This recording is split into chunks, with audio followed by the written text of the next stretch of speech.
Hai, halo Sobat Alpha Teknik, saya Rafael. Bahagia bisa berbagi ilmu dan pengalaman kepada rekan-rekan khususnya di bidang elektronika. Dan di video kali ini kita mendapatkan kiriman paket ya dari adik saya di Surabaya.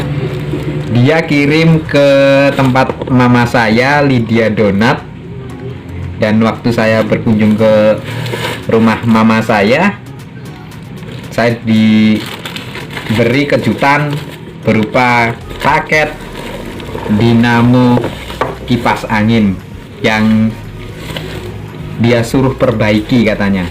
Padahal adik saya itu sudah saya ajari cara memperbaiki kipas angin yang mati total dulu waktu kami berkunjung ke Surabaya. Cek videonya di sini ya. Sudah saya ajari padahal cara memperbaiki dinamo kipas angin atau cara memperbaiki kipas angin yang keluhannya mati total. Karena waktu itu kipasnya mati total. Dia sudah saya ajari, tetapi kenapa tetap nggak bisa dia? Mungkin malas atau ya karena keahlian setiap orang mungkin berbeda-beda, juga kemampuannya berbeda-beda, jadi mungkin dia tidak mau ambil pusing ya. Jadi dikirimkan saja ke Alpha Teknik di Klaten dari Surabaya. Nah, sama adik saya sudah diganti kapasitornya ini. Kalau mati total diganti kapasitor ya tetap nggak bisa ya. Nah, ini kapasitor aslinya dibawakan. Nah, oke, kita coba perbaiki dulu rekan-rekan. Apa yang jadi masalah? Biasanya ini termofuse-nya putus. Dan sebetulnya adik saya sudah saya ajari tetapi tidak bisa mempraktekannya kemungkinan. Oke, kita akan perbaiki. Namun sebelumnya bagi rekan-rekan yang baru di channel Alpha Teknik ini, silahkan klik tombol like dan subscribe untuk mendukung saya agar saya lebih bersemangat lagi dalam membagikan trik-trik atau cara-cara perbaikan elektronika yang ada di sekitar kita. Kedepan masih banyak lagi trik-trik atau cara-cara perbaikan elektronika yang akan saya bagikan. Oke rekan-rekan, langsung saja kita perbaiki. Nah, sebelum kita perbaiki rekan-rekan, karena menurut adik saya katanya mati total. Nah, kita siapkan kabel steker seperti ini karena hanya dikirim dinamonya. Kita siapkan kabel steker seperti ini, colokan. Nah, kita lihat dulu di dalam kipas itu ada 4 kabel maksud saya, 3 kabel kecepatan dan 1 kabel listrik langsung. Nah, biasanya di sini sudah ada skemanya ya. Untuk listrik langsung itu kabel biru, blue, yang terhubung dengan fuse atau sekring. Biasanya ini termofuse yang letaknya nanti di dalam. Jadi birunya ini kabel listrik langsung kita tandai. Untuk kecepatannya kita lihat di skemanya sini. Red H high, orange M middle, dan gray atau abu-abu L low. Di sini sudah ada keterangannya, mungkin tidak terlihat karena silau. Jadi kecepatan 1, 2, dan 3. Nah, karena kita sudah mendapatkan kabel listrik langsungnya, bagi rekan-rekan yang membeli dinamo baru atau motor kipas baru, biasanya listrik langsungnya kalau belum diketahui tanyakan langsung ke penjualnya mana yang listrik langsung. Jika tidak mengetahui listrik langsung yang mana, rekan-rekan bisa gunakan avometer seperti ini. Nah, rekan-rekan tonton video saya yang lain tentang cara menentukan kabel kecepatan kipas angin. Di situ saya jelaskan caranya. Cek linknya di deskripsi juga bisa. Lalu kabel steker ini kita siapkan, kita pasang salah satu kabelnya ya ke kabel biru atau listrik langsung. Jadi ke satu kabel ke listrik langsung lepas tadi rekan-rekan. Nah, tinggal yang satu kabel ini yang belum tersambung dengan apapun. Ini nanti kita akan sentuh-sentuhkan di kabel kecepatannya. Saya cari isolasi dulu. Kita kasih isolasi depan supaya terlihat kalau nanti bisa berputar. Oke, lalu hati-hati rekan-rekan, rekan-rekan kakinya harus di atas ya, jangan sampai menyentuh lantai supaya nggak kesetrum, karena di beberapa video saya ada yang kesetrum ya karena kelalaian. Jadi kita colokkan ya, sambil kita pegang satu kabelnya seperti ini, kita colokkan. Set, saya sudah colokkan ya rekan-rekan, lalu kita sentuhkan ke tiap kabel kecepatan.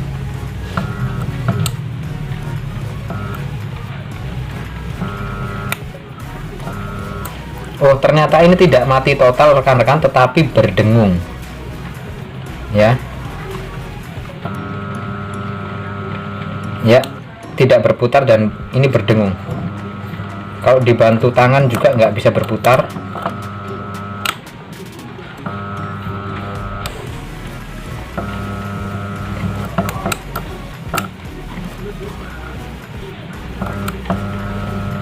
Ya rekan-rekan, ternyata hanya berdengung ya, bukan mati total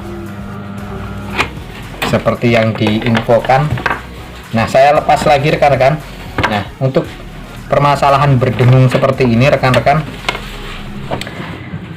biasanya ada beberapa penyebab, salah satunya kapasitor. Cek video saya yang lain tentang cara memperbaiki kipas berdengung, di situ ada cara mengganti kapasitor, termasuk menambah nilai kapasitor juga ada videonya. Nah, salah satu penyebab kipas angin hanya berdengung saja yaitu kapasitor yang rusak. Yang kedua adalah as ini longgar ataupun serat atau berat. Kedua permasalahan itu menyebabkan kipas berdengung saja. Misalnya ini serat atau berat, misalnya diputar dengan tangan seperti ini berat, berarti kotor asnya, dan rekan-rekan bisa bersihkan menggunakan thinner. Saya pernah membuat videonya juga, cek videonya di deskripsi. Nah, setelah ini lancar berputar, kalau masih berdengung saja nanti kita akan bahas. Nah, kalau yang longgar atau kocak ya, asnya ini kocak itu boleh ke depan ke belakang seperti ini ya, ke depan ke belakang seperti ini boleh, tetapi tidak boleh sampai terlalu longgar ya, maksudnya terlalu jauh geraknya, itu nggak apa-apa kalau ke depan ke belakang. Tetapi yang tidak boleh adalah ke kiri dan ke kanan atau ke atas ke bawah ya. Nih, ke atas ke bawah tidak boleh longgar, atau ke kiri dan ke kanan tidak boleh longgar. Karena akibatnya apa? Jika longgar, maka as ini atau rotornya yang di dalam itu tertarik ke stator dan menempel dengan stator seperti ini, nempel seperti ini ya, sehingga kipasnya tidak berputar dan berat berdengung saja. Jika kedua permasalahan yaitu kapasitor dan asnya tidak longgar atau serat, berarti ada kemungkinan ketiga yaitu putusnya spool yang terhubung dengan kapasitor ini. Nah, itu harus kita bongkar. Nah, oke, kita akan bongkar rekan-rekan.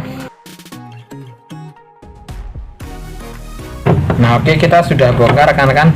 Nah, seperti yang saya bilang tadi, jika asnya longgar atau bosingnya longgar, rekan-rekan, nanti rotornya ini kalau longgar jadi menempel dengan stator ini, sehingga tidak berputar karena menempel akibat gaya magnet ya. Nah, kalau ini menempel dengan ini ya berdengung saja.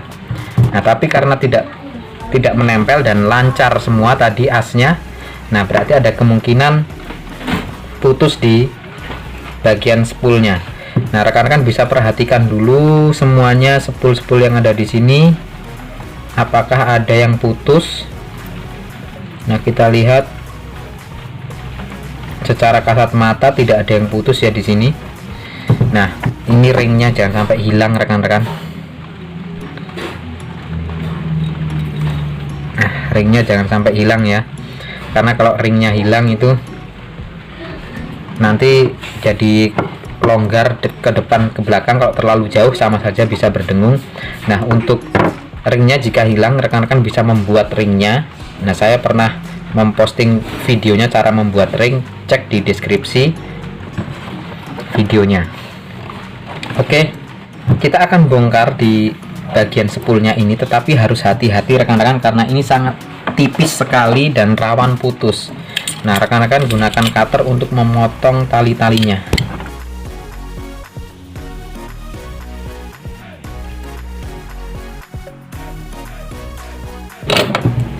Nah, setelah terbuka seperti ini rekan-rekan, nah kita akan melepas satu-satu sambungan kabel. Jadi dari kabel kecepatan ini nanti disambung dengan spool ya.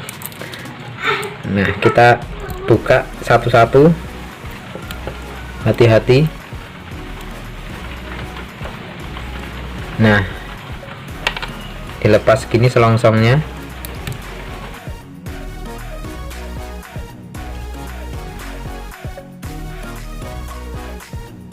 Nah, ini rekan-rekan sambungan antara kabel dengan spool. Ini banyak yang berjamur. Kalau rekan-rekan lihat ada hijau-hijau ini adalah jamur atau oksidasi antara kabel tembaga dengan udara. Nah, kelembapan itu menghasilkan seperti ini, hijau-hijau seperti ini ya. Nah, ini mengakibatkan koneksi antara spool dan kabel tidak baik, tidak tersambung baik. Nah, rekan-rekan bisa menyolder ulang, tapi sebelumnya rekan-rekan bersihkan dulu dengan thinner ya seperti ini, tapi harus hati-hati. Nah, ini saya siapkan thinner buat sedikit saja. Lalu kita kuas, usahakan miring seperti ini biar netesnya ke sini, bukan menetesi spool. Kenapa harus thinner rekan-rekan? Karena thinner cepat kering. Apabila kena spool seperti ini, dia nggak masalah karena nanti cepat kering. Asal jangan digosok-gosok. Kalau digosok-gosok nanti lapisan peliturnya atau lapisan melaminnya bisa hilang, nanti konslet sama saja.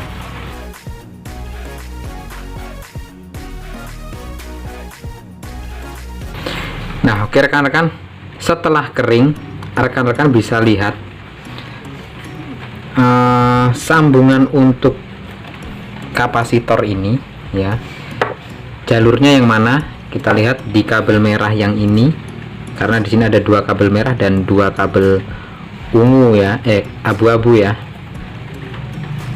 Nah, yang kabel merah ini adalah yang ke arah kapasitor rekan-rekan.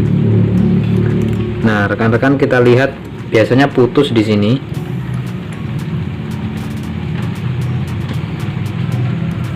Oh, ini tidak putus.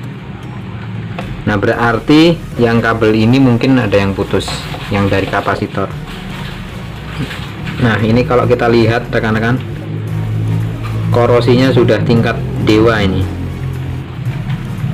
Tetapi masalahnya yang ini kabel yang abu-abu yang dari kapasitor itu tersambung dengan thermofuse. Lihat rekan-rekan, di sini ada kabel kuning kecil di kaki yang biru dan di kabel yang abu-abu dari kapasitor. Ini thermofuse dibungkus di sini, thermofuse-nya ini. Nah, kita tidak membongkar thermofuse-nya karena ini tidak mati total. Kalau untuk mati total, rekan-rekan bisa cek videonya di deskripsi. Saya sudah menyertakan linknya dan pernah membuat videonya.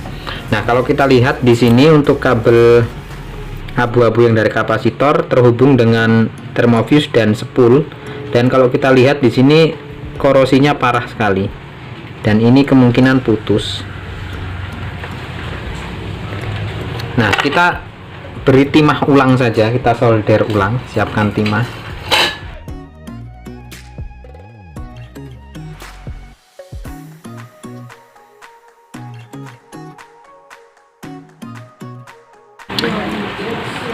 Nah, setelah kita resolder semua, kita tinggal untuk bagian yang ada thermofuse-nya.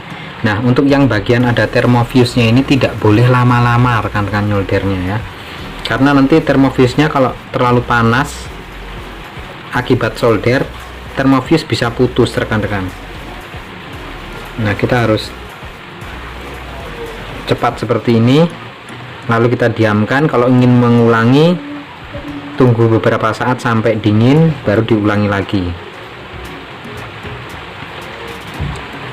Untuk kaki yang satunya juga seperti itu.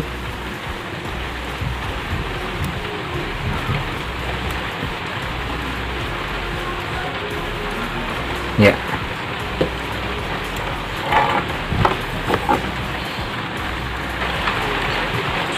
Nah, yang ingin mengulangi bagian termofuse, kalau sudah dingin bisa diulangi lagi.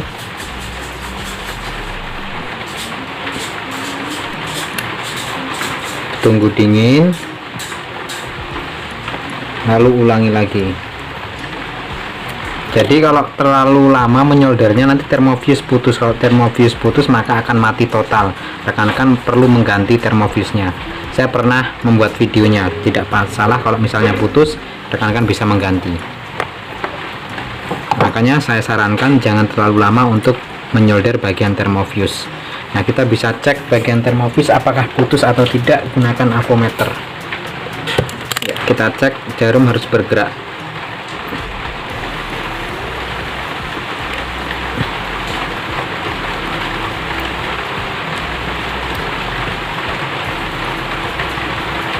Waduh, ternyata jarumnya tidak bergerak ini.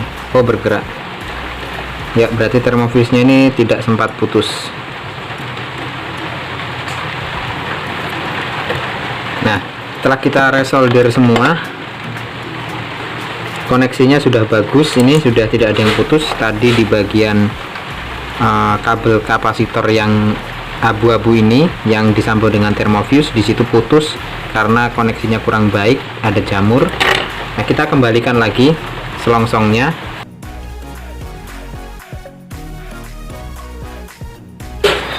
Oke, lalu rekan-rekan bisa ikat kembali menggunakan kabel tis seperti ini.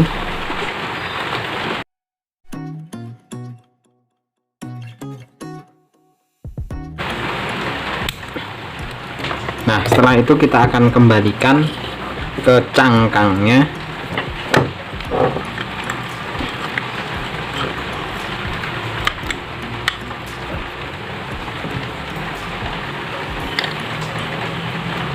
Oh, sepertinya terbalik. Sepertinya seperti ini. Bagaimana kalau terbalik rekan-rekan saat memasang kren atau statornya ini? Ya nggak masalah, hanya saja nanti putarannya terbalik, harusnya ke kanan jadi ke kiri. Kalau terbalik seperti itu, rekan-rekan bisa balik lagi nanti.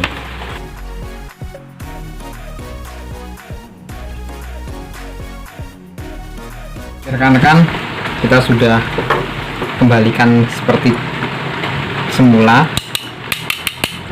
dulu, dan pastikan ini lancar dan tidak kocak ya. Lalu kita kasih isolasi dulu begini.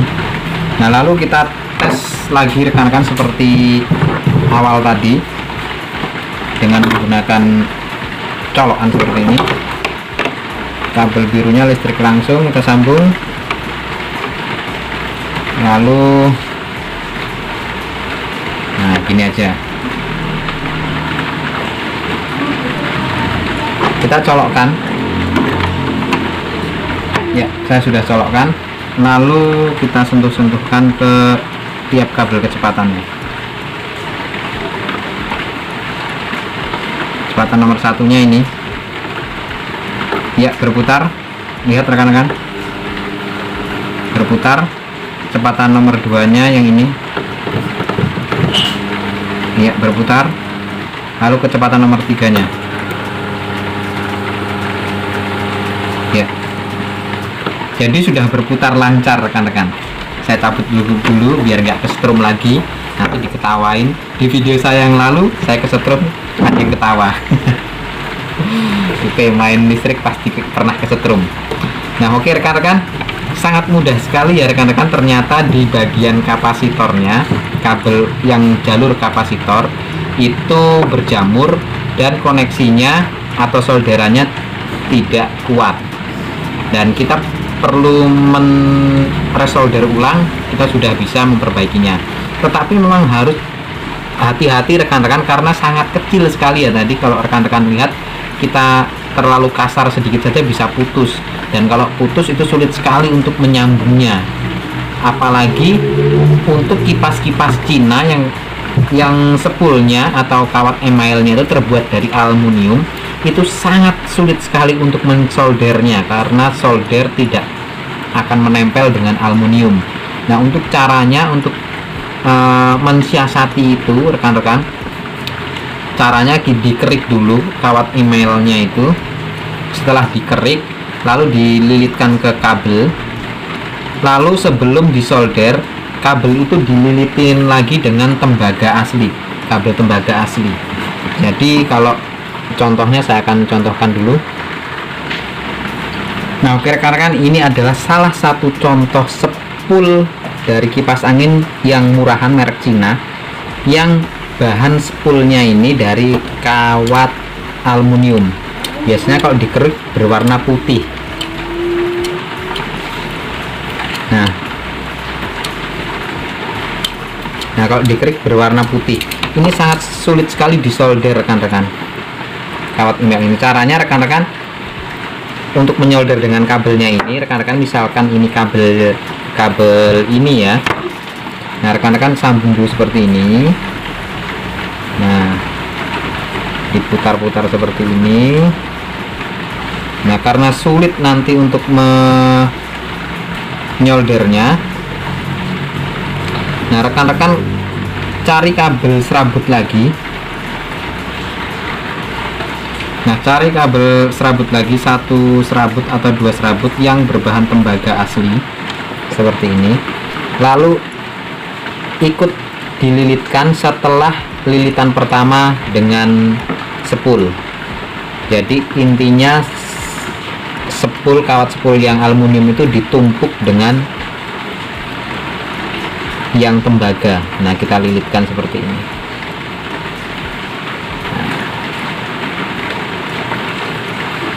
Nah, mungkin tidak terlihat karena terlalu kecil ya, kameranya kurang bagus soalnya, kecuali ada yang mau donasi kamera.